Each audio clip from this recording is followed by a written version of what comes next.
Vladimir Putin's visit to New Delhi couldn't have come at a more critical moment. The world is shifting fast.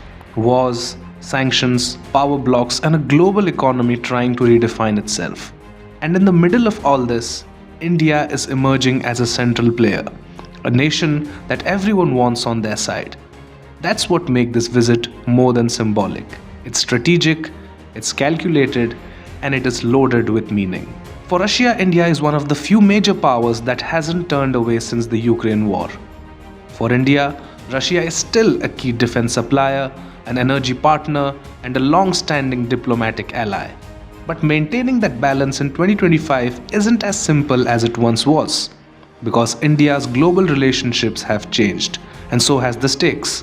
Russia arrives in Delhi at a time when tensions with the West are at their peak. Sanctions have squeezed its economy, its markets have shrunk, and its diplomatic room is limited. Every handshake now carries weight. For Russia, India is not just a partner, it's a lifeline.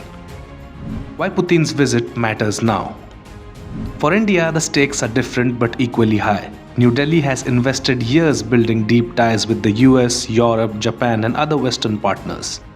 Defense, trade, technology, semiconductors, and investment, all of these depend on a stable, cooperative relationship with the West. But at the same time, India cannot afford to let go of Russia.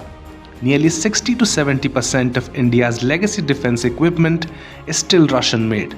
Spare parts, upgrades, missiles, submarines, Russia remains an irreplaceable player in India's security architecture, and in a world where borders are tense and conflicts unpredictable, defense dependence becomes a strategic reality. Then there's energy. Russian oil has become a major pillar of India's post-pandemic energy stability.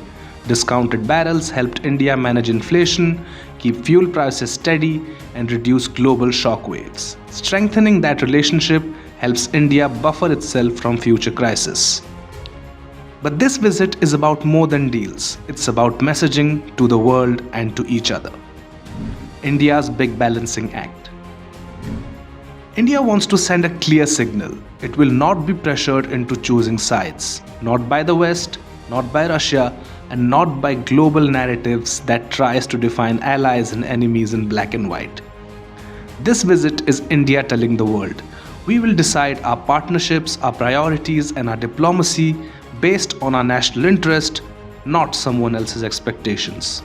For Russia, the signal is equally powerful. Putin's presence in New Delhi showcases that Moscow still has major friends, major markets, and major relevance.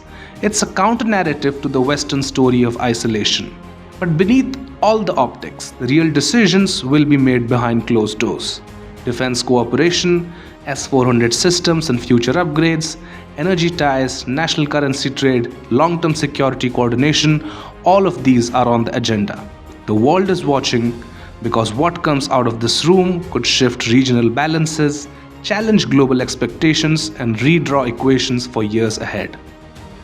In the end, Putin's visit is not just about India and Russia. It's about where the world is headed and where India positions itself in the world. A friend of Russia, a partner of the West, a leader of the global South, and a power that refuses to be boxed into anyone's camp.